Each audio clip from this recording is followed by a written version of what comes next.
शेतकरी कर्जमाफी, शेतकरी राज्यातील शेतकऱ्यांना कर्जमाफी बाबतीमध्ये काय शेतकऱ्यांनी प्रश्न काय सदस्यांनी प्रश्न उपस्थित केले।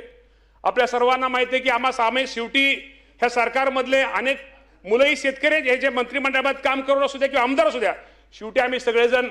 शेतकऱ्याची मुलं आहोत। शेवटी शेतकऱ्यांचं हित जपणं, शेतकऱ्यांना मदत करणं, शेतकऱ्याला सहकार्य करणं आणि शेतकरी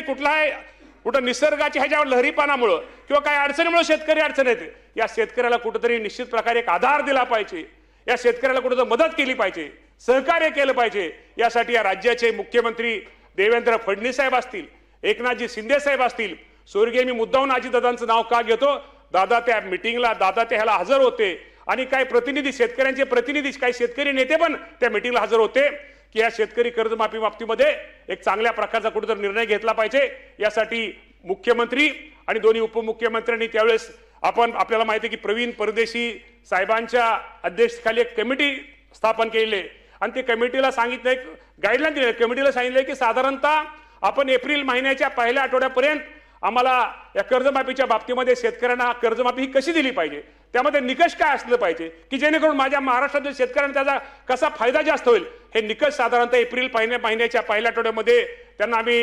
ही दिलेलं आहे। त्यामुळे एप्रिल महिन्याच्या पहिल्या आठवड्यात त्यांचा अहवाल आल्यानंतर त्या बाबतीमध्ये चर्चा होऊन साधारणतः आपल्याला माहिती आहे की सोसायटीचं कुठलंही शेतकऱ्यांचं सोसायटीचं वर्ष 30 जून असतं, 30 जून पूर्वी या राज्यातील माझ्या शेतकऱ्यांना कर्जमाफीच्या बाबतीमध्ये या राज्याचे मुख्यमंत्री आणि दोन्ही उपमुख्यमंत्री निर्णय घेतील, परंतु माझ्या शेतकऱ्यांना कर्जमाफी ही दिली जाईल हे मुख्यमंत्र्यांचं जे आश्वासन आहे निश्चित प्रकारे आपल्या सर्वांना सांगतो, हे 30 जून पूर्वी हे पूर्ण निश्चित प्रकारे केलं जाईल।